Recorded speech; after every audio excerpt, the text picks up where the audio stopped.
ভাবা যায় শুধু একজনের মনোনয়ন কিভাবে ট্রিলিয়ন ডলারের বাজার আর আমাদের সবার ব্যক্তিগত অর্থনীতিকে নাড়িয়ে দিতে পারে। আজকে আমরা ঠিক এই ব্যাপারটাই সহজ করে বোঝার চেষ্টা করব, কারণ এই একটা সিদ্ধান্ত কিন্তু আমাদের সেভিংস, মর্টগেজ, এমনকি আমাদের রিটায়ারমেন্ট প্ল্যান পর্যন্ত সবকিছুতে প্রভাব ফেলবে। ঘটনাটা একটু ভাবুন তো।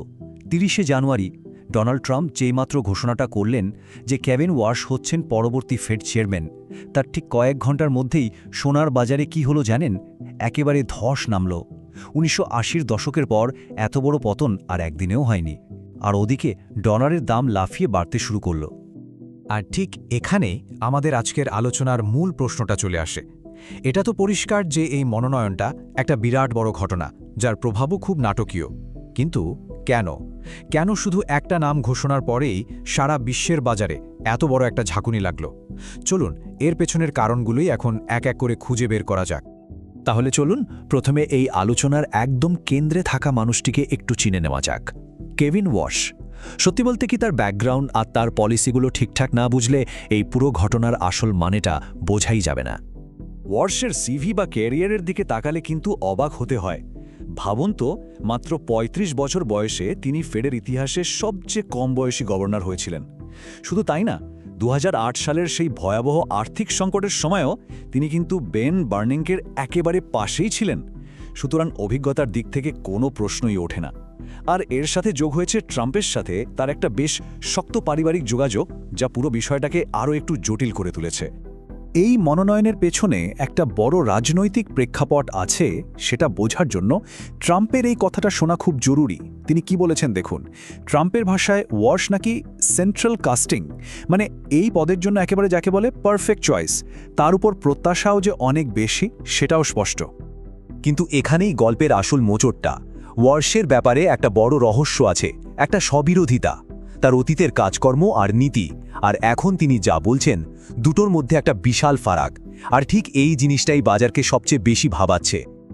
ব্যাপারটা দেখুন, একদিকে ওয়াশকে সবাই চিনত একজন ইনফ্লেশন হক বা মুদ্রাস্ফীতি নিয়ে কট্টরপন্থী হিসেবে। তিনি সবসময় চাইতেন সুদের হার বেশি থাকুক। আর অন্যদিকে এখন তিনি ট্রাম্পের সুরে সুর মিলিয়ে কম সুদের হারের কথা বলছেন। যে কোয়ান্টিটেটিভ ইজিং বা সহজ মুদ্রানীতির তিনি একসময় কড়া সমালোচক ছিলেন, এখন মনে হচ্ছে সেই নীতিকেই তিনি সমর্থন করছেন। এই যে পুরোপুরি উল্টো অবস্থান, এটাই হলো আসল রহস্য। এই স্ববিরোধিতা নিয়ে সেনেটর এলিজাবেথ ওয়ারেনের মন্তব্যটা কিন্তু বেশ তীক্ষ্ণ। তিনি বলছেন, এটাই তো একটা হাতের পুতুলের কাজ। তার মতে ওয়াশ এখন ঠিক সেটাই বলছেন যা ডোনাল্ড ট্রাম্প শুনতে চান, যদিও এটা তার নিজের আগের সব কাজের একেবারে বিপরীত। তো প্রশ্নটা এখানেই উঠছে, ওয়াশটি আসলেই তার মত বদলেছেন, নাকি এটা শুধুই রাজনৈতিক কৌশল? আচ্ছা, এবার আসা যাক ফেড চেয়ারম্যানের হাতে থাকা সবচেয়ে শক্তিশালী এবং সম্ভবত সবচেয়ে বিপজ্জনক একটা হাতিয়ারের কথায়। সেটা হলো ফেডারেল রিজার্ভের ব্যালেন্স শিট। আর এর সাথে যে ঠিক কী পরিমাণ ঝুঁকি জড়িয়ে আছে সেটা বোঝাটা খুবই জরুরি। শুধু এই সংখ্যাগুলোর দিকে একবার তাকান। ২০০৮ সালের অর্থনৈতিক সংকটের আগে ফেডের ব্যালেন্স শিট ছিল $1 ট্রিলিয়নেরও কম।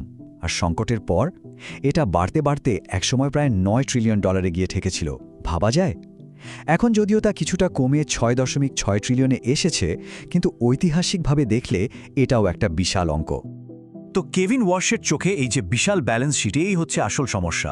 তিনি মনে করেন এই স্ফীত বা ফুলে ফেপে ওঠা ব্যালেন্স শিট আসলে সরকারের অতিরিক্ত খরচকে একরকম মদত দিচ্ছে। তাই তার মূল লক্ষ্য হলো এটাকে যত দ্রুত সম্ভব ছোট করে আনা। কিন্তু এখানেই তো আসল ঝুঁকির প্রশ্নটা আসে, তাই না? আর ঝুঁকিটা হলো গতি নিয়ে, মানে তিনি এটা কতটা দ্রুত ছোট করবেন। কারণ খুব তাড়াহুড়ো করে এটা করতে গেলেই একটা টেপার টান্ট্রাম 2.0 শুরু হয়ে যেতে পারে, যা পুরো বাজারকে নাড়িয়ে দেবে। মনে আছে ২০১৩ সালের কথা?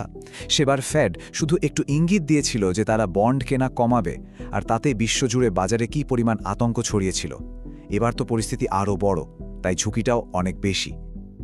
আচ্ছা, এত সব বড় বড় নীতি আর অর্থনীতির কথা তো হলো, কিন্তু এর আসল প্রভাবটা কোথায়? মানে আমাদের দৈনন্দিন জীবনে, আমাদের ব্যক্তিগত অর্থনীতিতে এর কি প্রভাব পড়তে পারে? চলুন এবার সেই বিষয়টা একটু দেখা যাক। এর প্রভাব কিন্তু সরাসরি আমাদের জীবনে এসে পড়বে। যেমন ধরুন, আমাদের সেভিংস অ্যাকাউন্টে ইন্টারেস্ট রেট বা সুদের হার কমে যেতে পারে। আবার যারা বাড়ির জন্য মর্টগেজ নেওয়ার কথা ভাবছেন, তাদের জন্য সুদের হার হয়তো খুব একটা কমবে না। উল্টো ব্যালেন্স শিট কমানোর চক্করে লং টার্ম রেট বেড়েও যেতে পারে।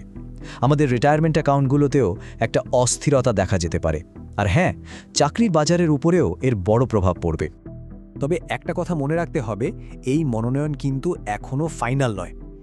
এটা নিশ্চিত হওয়ার আগে সেনেটে একটা বড় রাজনৈতিক লড়াই বাকি আছে। সেনেটের বর্তমান অবস্থাটা যদি দেখি, তাহলে রিপাবলিকানদের হাতে আছে 53টা সিট আর ডেমোক্র্যাটদের 47টা। তার মানে সংখ্যাগরিষ্ঠতাটা খুবই সামান্য। এর অর্থ হলো নিজেদের দলের মাত্র কয়েকজন সেনেটর যদি বেঁকে বসেন, তাহলে কিন্তু এই মনোনয়ন আটকে যাবে। আর ঠিক সেরকমই একটা সম্ভাবনা কিন্তু তৈরি হয়েছে। আর সবচেয়ে মজার ব্যাপার হলো, মূল বাধাটা আসছে রিপাবলিকান দলের ভেতর থেকেই।